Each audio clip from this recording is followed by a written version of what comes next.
Ele mesmo nunca teve. Ele até atribuía isso à maldição do bisavô dele, o pai do Aurélio Fedeli, avô da Dona Tosca, né? Que no Porto, antes deles embarcarem, falou: vocês podem ir até o fim do mundo, mas vocês não têm minha bênção. Tremendo, hein? Tremendo. Olha que coisa. Maldição de pai. Pois é.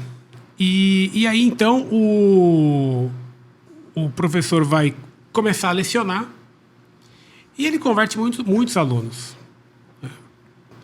Um dia vem um aluno, depois da aula, pedir aulas de religião. O professor começa a dar aulas de religião para esse rapaz, que vão trazendo amigos, etc. E o professor não tinha para onde levá-los, levava então para o grupo lá do catolicismo. E ele dizia que o Dr. Plínio ficava contentíssimo, porque o grupo até então era muito pequeno. E ele começou E agora ele começou a trazer pessoas, trazendo pessoas de negros, depois trouxe japoneses, muitos italianos. O João Clá também, não foi? O João Clá vai ser logo depois daqui, bem nessa disso. época. Porque nessa época o professor então aluga uma sede, para começar uma casa, um imóvel, né, para poder ter lugares de estudo e aula com os alunos. Onde ficava? Eu acho que ficava no Cambuci, ou nas imediações ali. E depois veio uma ordem dizendo que o Dr. Plínio queria que essa sede ficasse no Higienópolis, para ser perto do Plínio Corrêa de Oliveira. Aí eles foram para Aureliano. Para Aureliano, exato. E o professor até achou ruim isso, porque falou: por que tem que estar perto?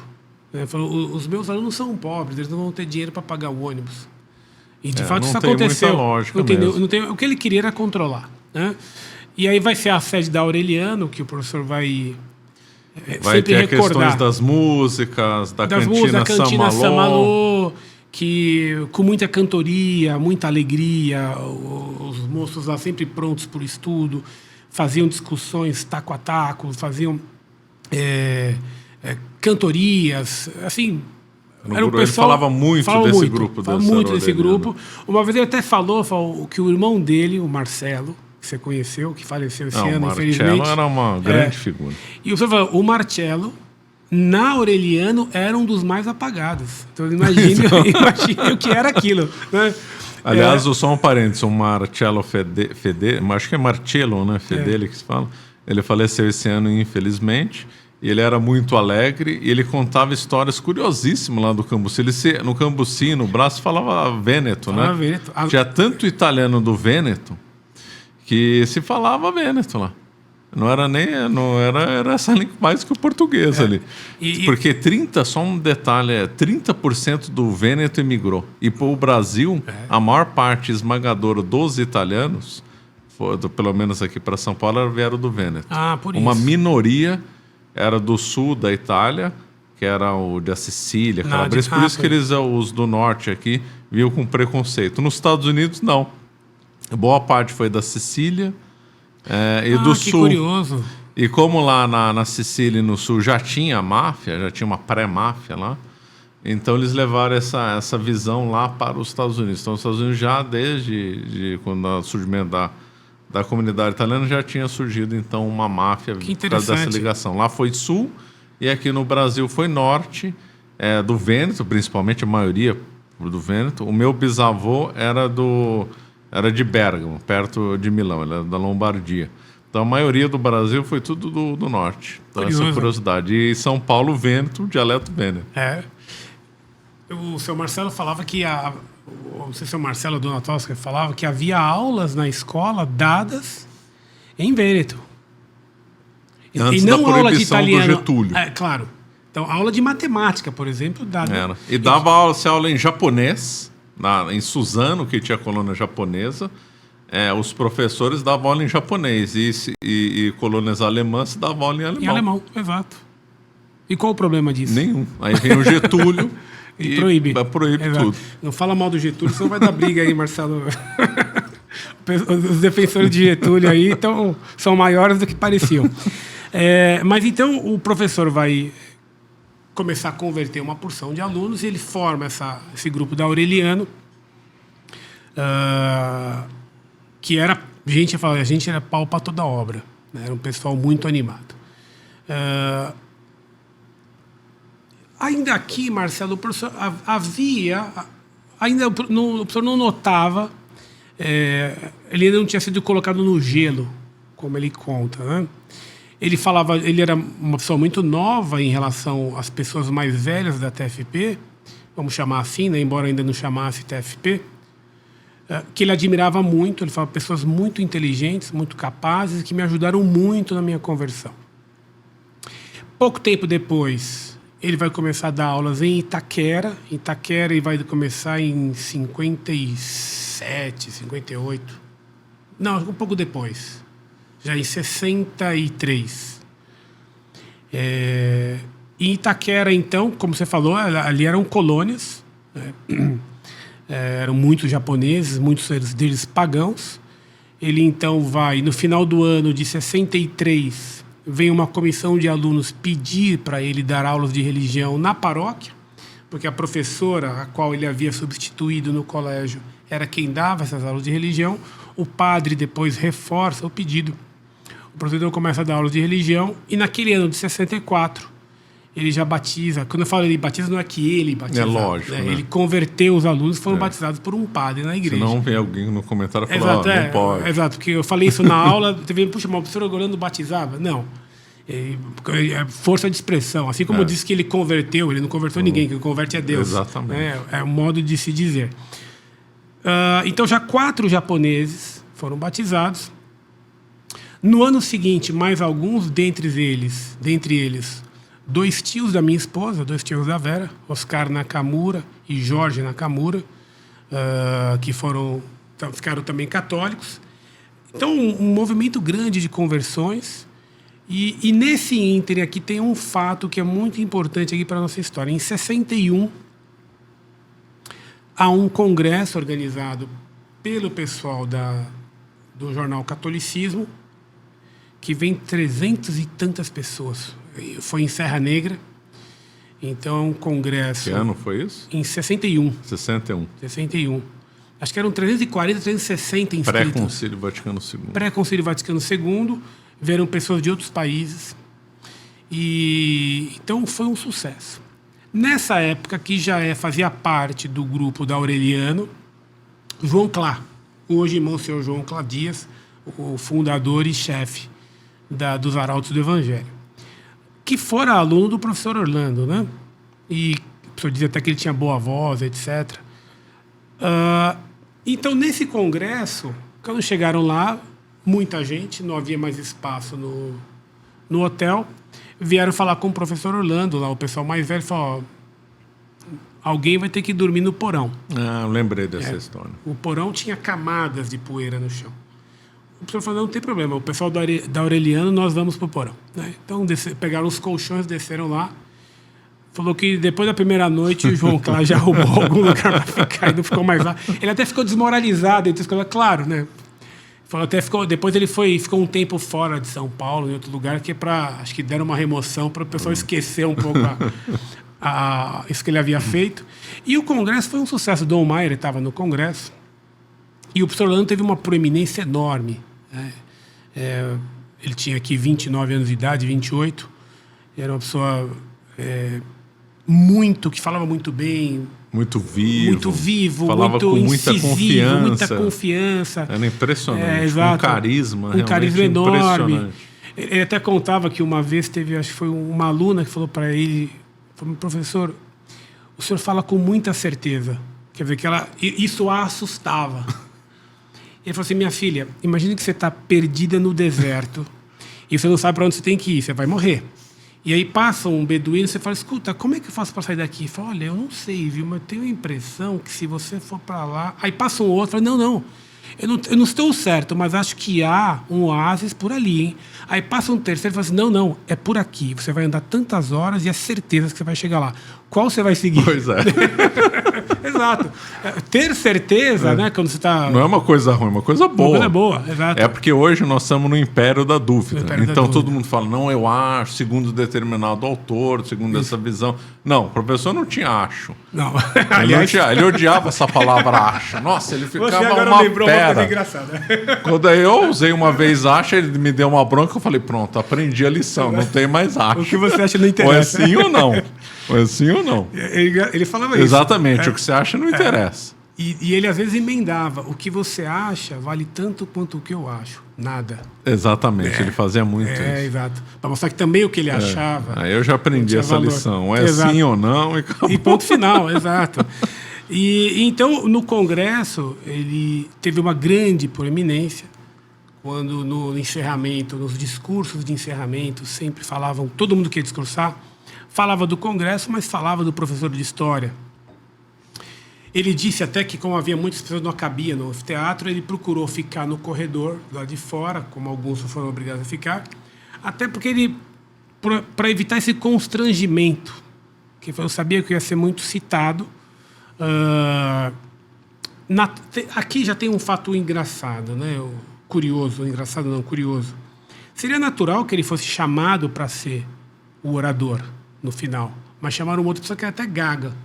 E o pessoal disse até rezou para a pessoa não gaguejar na hora, mas ficou contente. E essa proeminência, então, foi a partir daqui, 61, que ele vai ser posto no gelo. Os alunos não o cumprimentavam mais, viravam as costas para ele. Um dia ele estava na sede da Aureliana, algumas portas ele não conseguia abrir, tinham trocado a fechadura. No outro dia ele chega, a fechadura da porta principal que dá para a rua estava trancada.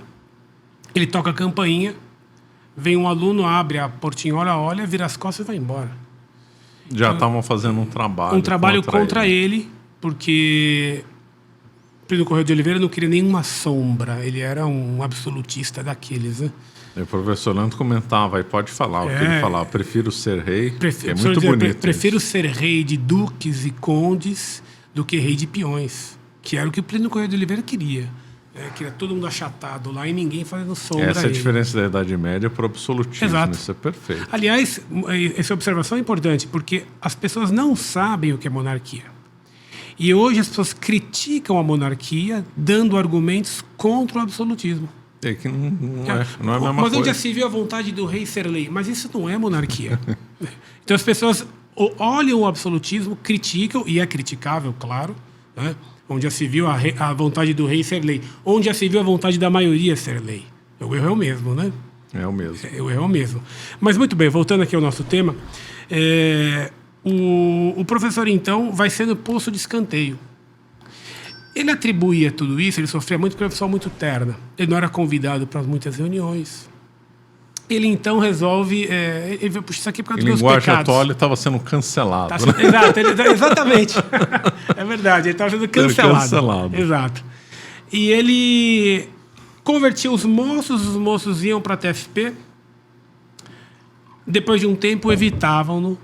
Não falavam mais com ele, não cumprimentavam. E começavam a falar sempre que precisaria ser sério.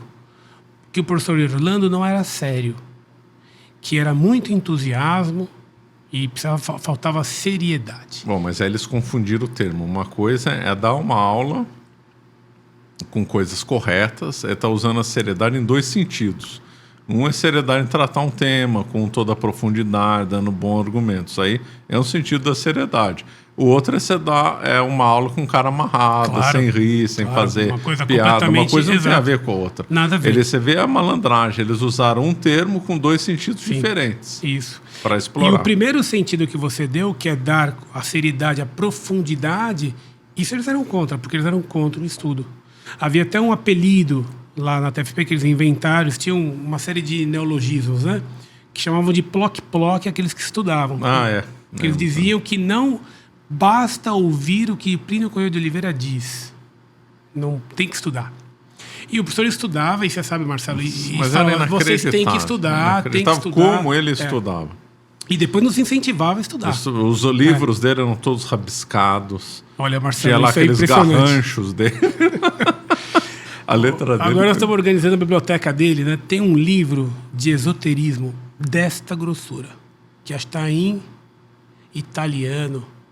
Marcelo, todas as páginas, todas estão anotadas. É impressionante. Ele já me emprestou livro e era tudo muito rabiscado. Tudo anotado. Eu aprendi com ele a rabiscar. Exato. Claro. E ele pegava a folha de rosto e ia colocando página e assunto. Tudo exatamente. Que interessava. Eu uso a mesma coisa hoje. Eu também faço isso. Porque ele, pegando ali, ele sabia todos os temas importantes. E isso era mal visto lá. E ele Podia sempre estudar. gostava de citar a fonte, não tinha eu acho, Não. eu vi, o outro... Não, tava lá a fonte, livro tal, página tal. E dava até o canto da página, né? Ele tá no canto tal. Ele tinha uma memória fotográfica boa também. E então, mas isso era mal visto na TFP. O professor falou, isso aqui é por causa dos meus pecados. E ele, com quem ele ia se queixar? Se aconselhar? Com o Plínio Corrêa de Oliveira. Que falava, Fedeli, é um absurdo o que estão fazendo com você. É um absurdo, esses alunos são ingratos. E nesse ínterim, o professor Orlando de Itaquera, o apostolado dele foi sabotado pelo padre. Ele então vai para São Caetano. Antes de São Caetano, acho que ele vai para São Bernardo. Isso. Não, vai primeiro para São Caetano. Que foi o apostolado mais fácil da vida dele. Ele converteu 130 moços. Falou, o pároco me apoiava totalmente, era um italiano, que me apoiava muito. Então, eu tive o trabalho facilitado, conversões... Você vê impressionante, quando os padres abrem a porta, facilita demais. E agora o contrário. Quando ele foi para São Bernardo, ele foi lá e abriu, pensou que o padre ia ajudar, ali foi o contrário. E aí, claro, vai ter menos fruto. Claro. Porque o padre tem muito prestígio, né? Conta um pouco, porque às vezes a pessoa pensa aqui que está nos ouvindo que o professor Orlando, quando convertia um aluno, ele já começava dando aula de religião. Poderia ser assim, mas boa parte das vezes era só aula de história, né? Eu fui assim.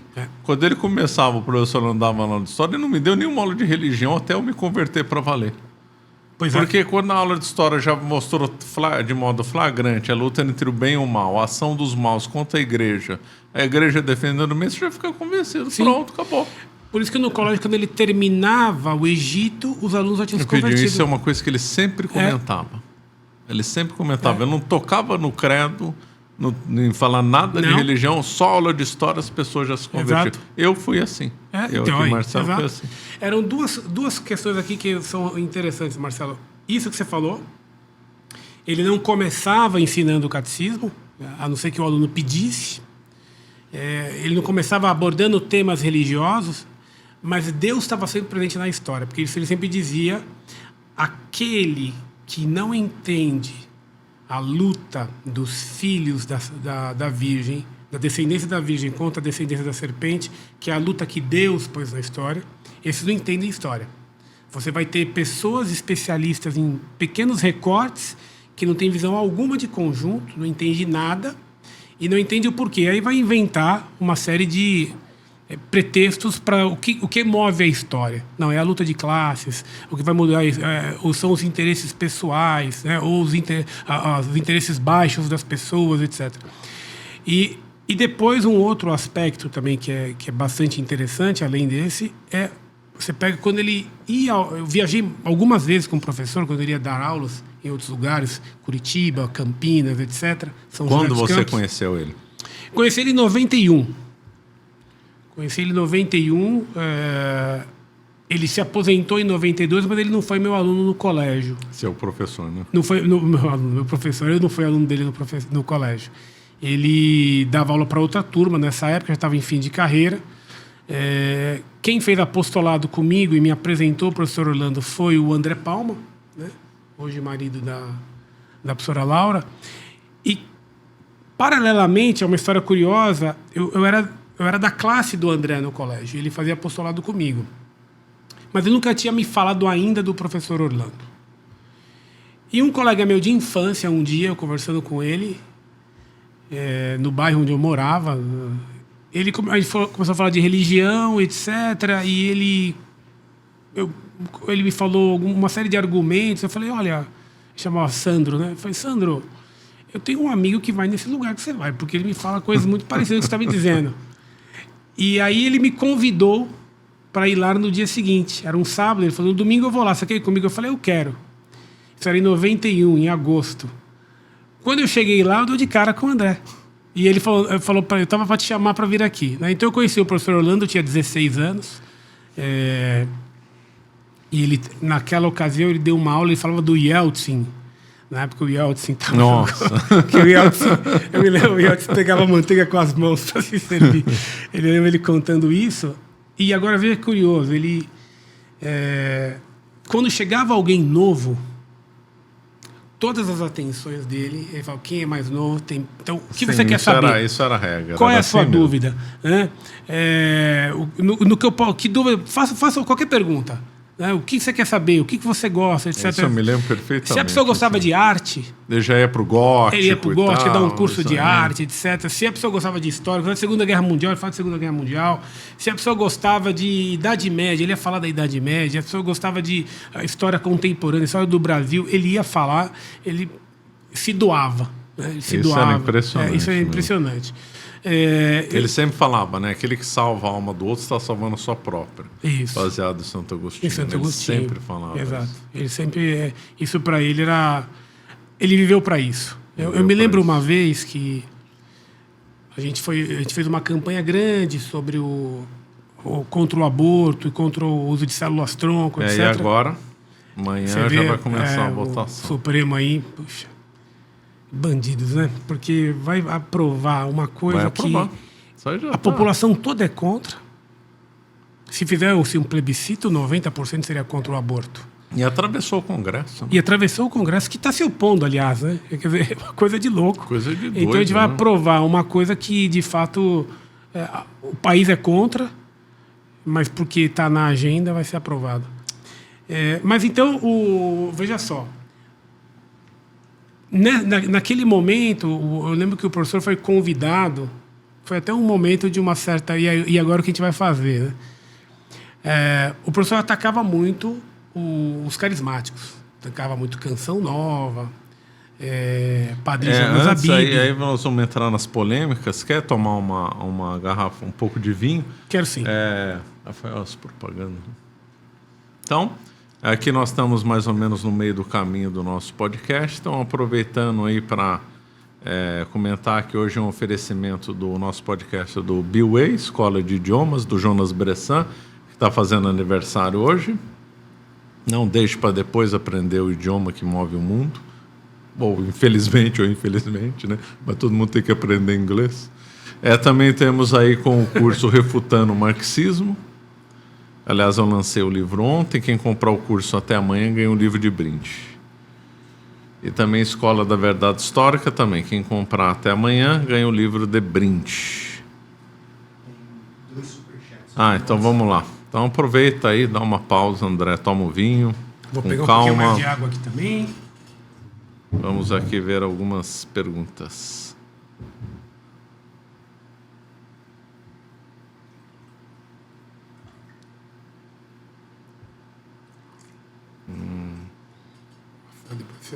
Antônio Manuel, muito obrigado aí pelo seu superchat. Antônio Manuel, um amigo. Antônio Manuel agora é um imortal. Tomou imortal, posse isso, lá na academia. Recipiente de letras. Eu tive a oportunidade de estar lá e presenciar. Eu tive com ele todos esses dias lá. A esposa do Antônio Manuel agora nunca vai ficar viúva, né? Porque ela tá agora casada com o imortal. Grande Antônio de Catende. Então, um grande abraço aí para o Antônio Manuel. Forte abraço, Antônio. Cláudio Chad, obrigado, Cláudio Chad. Você é sempre conosco. Cláudio Chad mora no Canadá. Puxa vida.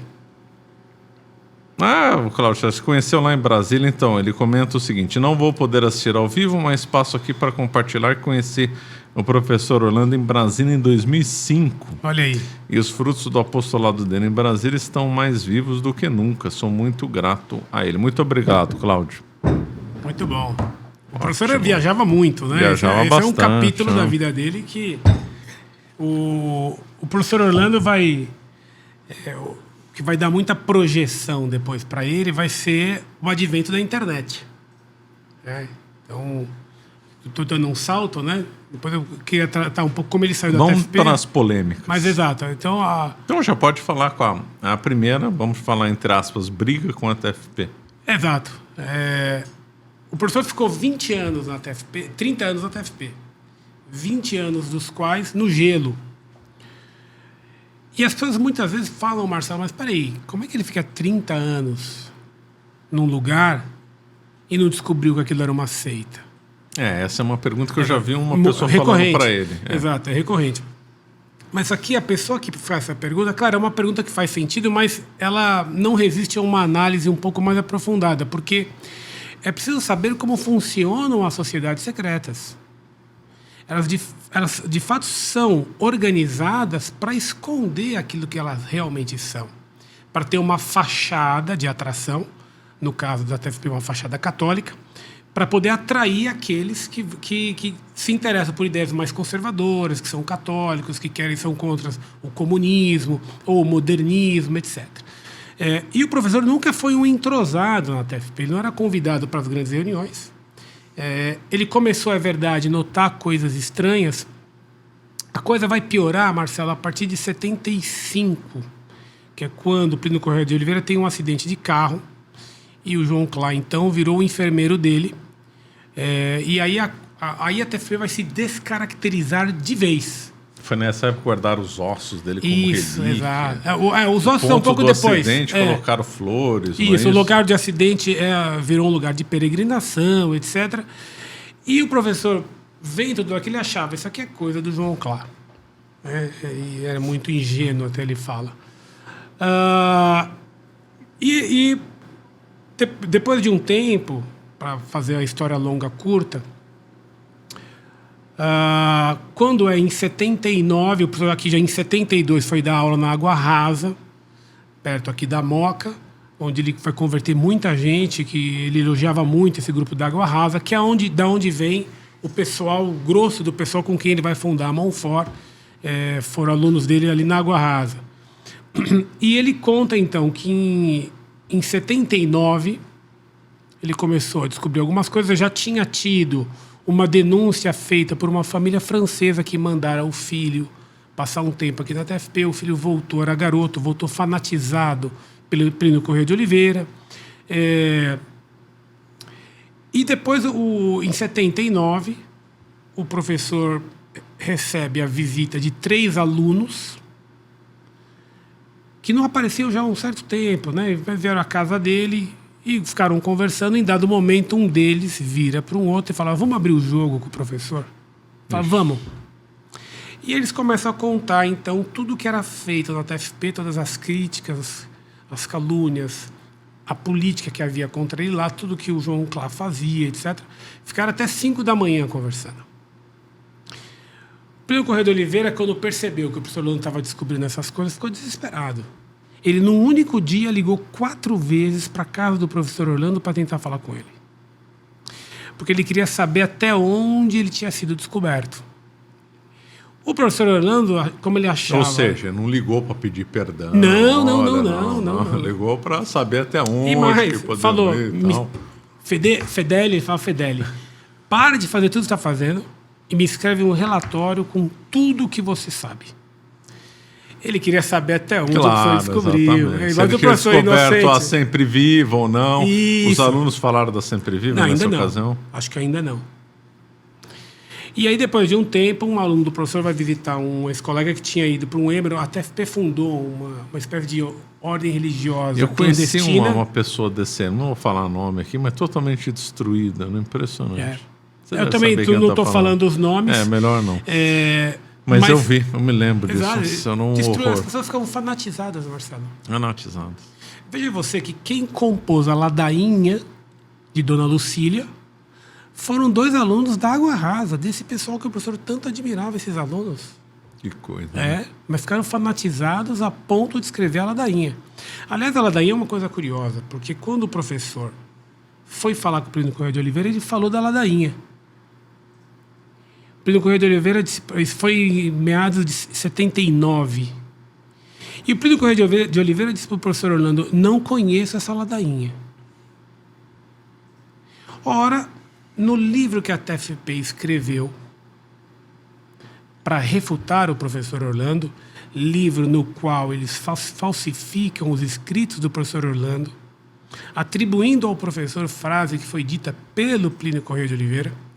E, aliás, é uma coisa mais esquisita do mundo. É um livro em 2 volumes que foi escrito para refutar o que o professor havia denunciado da TFP. E não traz a denúncia. Marcelo, você é advogado. Imagine que... Totalmente errado. Exato. Assim. Que você é acusado, e você vai fazer uma defesa com base naquela acusação e não traz a acusação. Não tem sentido nenhum. Mas você está rebatendo a acusação. Ele não traz, e quando cita se está falsificando.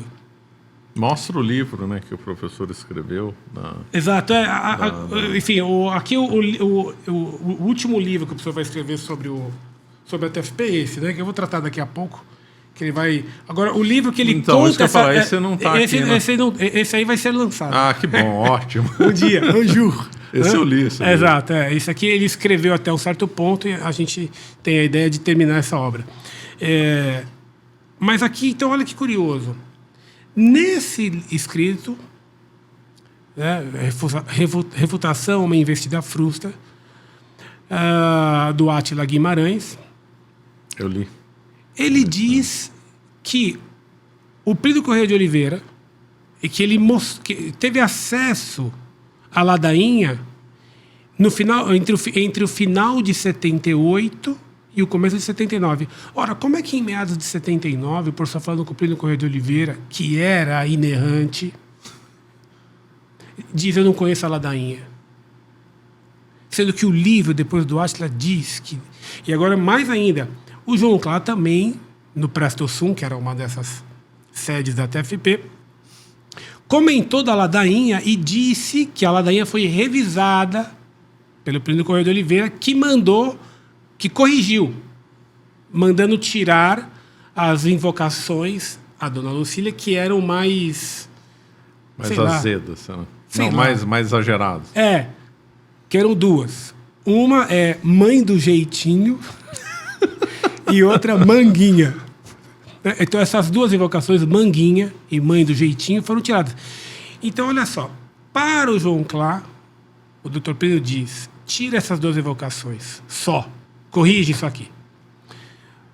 Para o Átila, recolhe isso aqui. Então, o Átila podia jurar que o Dr. Plínio mandou ele recolher a ladainha. O João Clá podia jurar que a ladainha tinha aprovação do Dr. Plínio. Agora, aqui, que eu quero frisar é como é que ele disse para o professor: desconheço, quando ele conhecia. Ou estava mentindo, ou inerrante errou, se equivocando num fato concreto. Né? E nessa questão da inerrância, o professor, então, ele vai ver que ele precisava, então, provar, imagine só, que o Plínio Corrêa de Oliveira não era inerrante. Então ele falou: preciso pegar algo doutrinário. Mas isso é inacreditável. Inacreditável. É inacreditável. Isso. Provar que uma vez. Exato. E aí ele vai escrever, e esse livro eu não trouxe aqui. O Gabriel pediu para eu trazer os livros, eu só trouxe alguns, Gabriel. Não trouxe todos. Você vai puxar minha orelha aí. Então já mostra, então. Exato. E esse eu não trouxe, né? Eu não trouxe, que é as visões de Ana Catarina Emmerich, que tinha muito prestígio na TFP. Isso, exatamente. Porque as visões dela têm um teor gnóstico, como era a TFP. Né? Então, por exemplo, Ana Catarina Emmerich dizia que no Éden a reprodução não era pelo ato conjugal, mas era pela palavra. Me lembro disso. Exato. Que é uma tese gnóstica que agradava ao Plínio Corrêa de Oliveira. Né?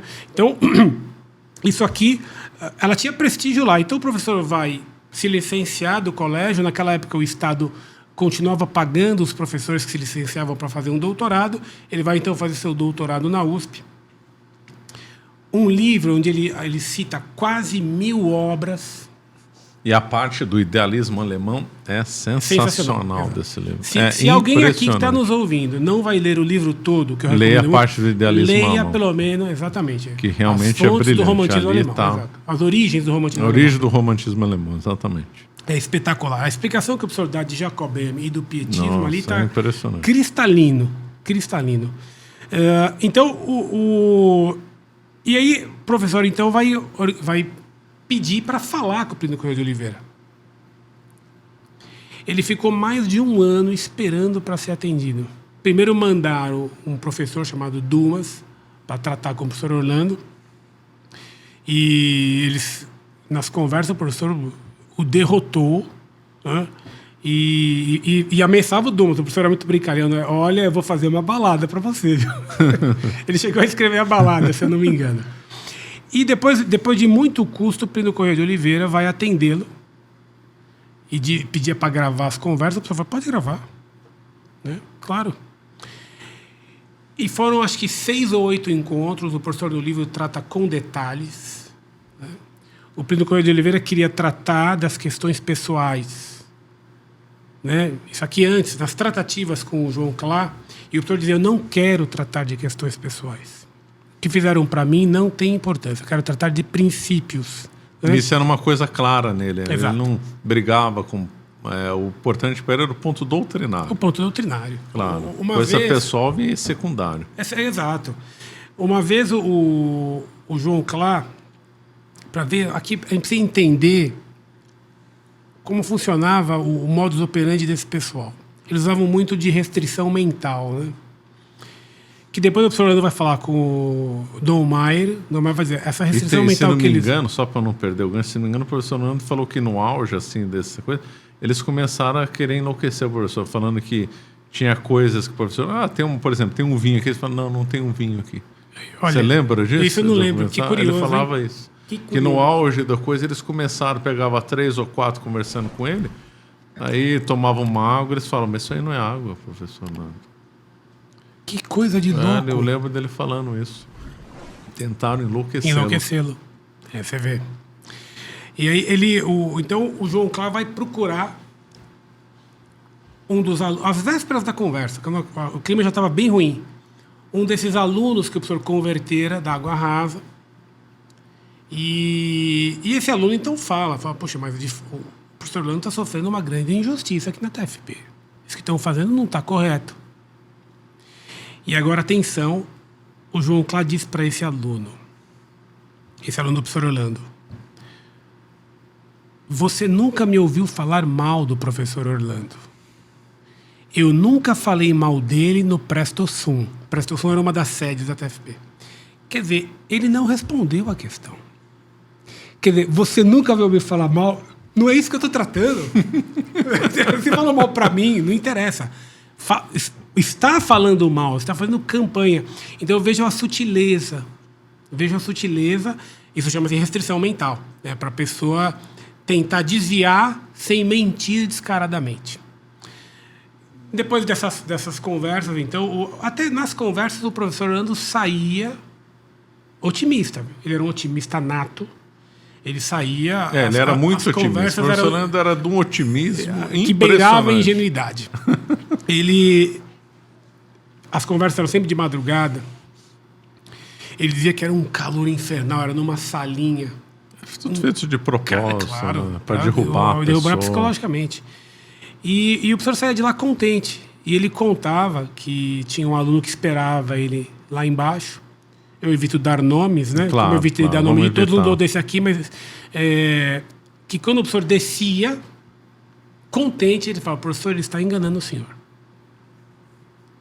O professor conta de um outro que no livro ele dá um pseudônimo, que até esse aluno, quando o professor contou tudo, ele falou assim, olha, o senhor me desculpe, mas eu não acredito.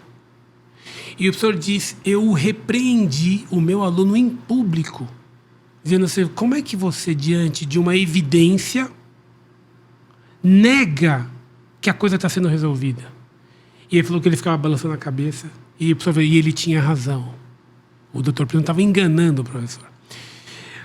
Até que no final da história ia ter uma última conversa, que o professor insistiu para que ela ocorresse.